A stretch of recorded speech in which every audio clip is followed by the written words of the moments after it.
Hospital నుండి వాటిలో మాట్లాడుతున్నా మేడం. ప్రాణాలు పోయిన తర్వాత వచ్చి ఎవరిని కాపాడతారు?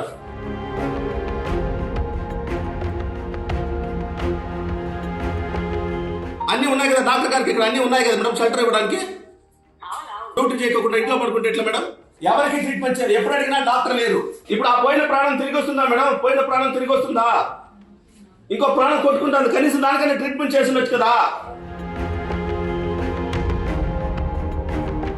చిత్తూరు జిల్లా కార్వేటి నగరం మండలం ఆర్కేవీబీపేట వద్ద చిత్తూరు పుత్తూరు జాతీయ రహదారిపైన ఆయిల్ ప్యాకెట్లు తీసుకెళ్లే లారీ బోల్తా పడింది. బోల్తా పడిన లారీలోని డ్రైవర్, క్లీనర్లను రక్షించే క్రమంలో గ్రామస్తులపైన ఆర్టీసీ బస్సు దూసుకెళ్లింది. ఈ బస్సు తిరుపతి నుంచి పల్లిపట్టు వెళ్లే క్రమంలో ప్రమాదం జరిగింది. సంఘటనా స్థలంలో 2 వ్యక్తులు తీవ్రంగా గాయపడ్డారు.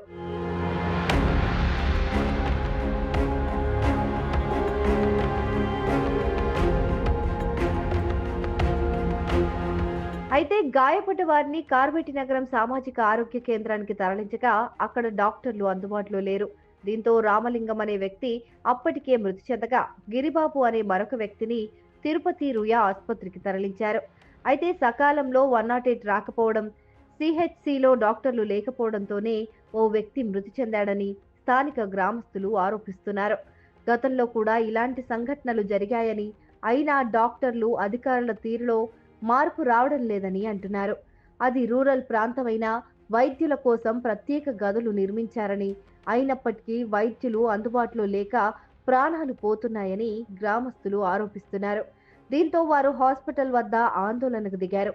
ఎంతమంది ప్రాణాలు పోయే వరకు ఇలా చూస్తూ ఉంటారని ఆగ్రహం వ్యక్తం చేస్తున్నారు. హాస్పిటల్ నుండి వాటిలో మాట్లాడుతున్నా మేడం. మీ నంబర్ ఉంది కాబట్టి మెడికల్ ఆఫీసర్ కాల్ చేస్తున్నాం.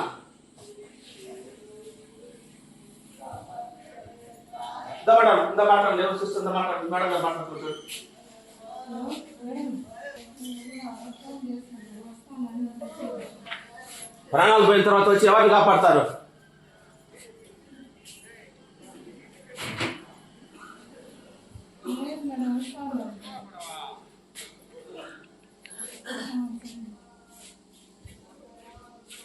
హలో హలో చెప్పట్లేదు మేడం. కనీసం వాళ్ళు చేస్తున్నారా లేదా అని చూసుకొని వాళ్ళ మీద యాక్షన్ తీసుకోండి మేడం.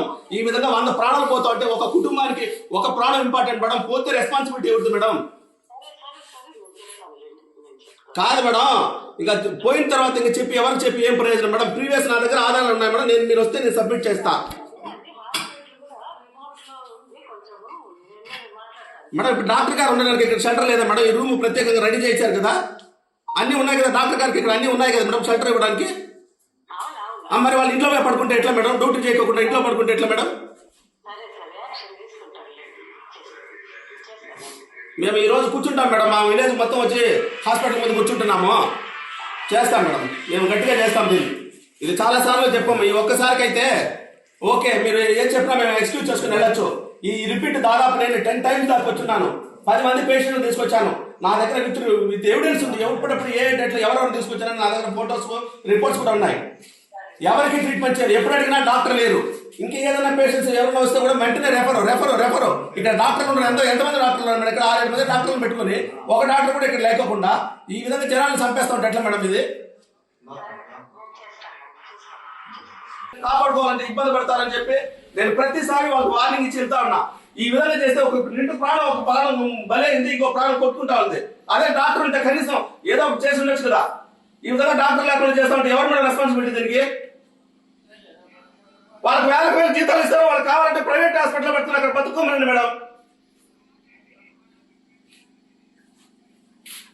మేడం ఎట్లన్నా ఉండండి మేడం, కనీసం ఇక్కడ ఒక డాక్టర్ నుంచి చేయాలి కదా. ఇప్పుడు మీకు ఇంతకు ముందు ఆ డాక్టర్ లేదన్న ఒక విషయానికే కదా ఇక్కడ కొంతమందిని మేము అరేంజ్ చేసి కూడా ఇక్కడ పెట్టించినాము.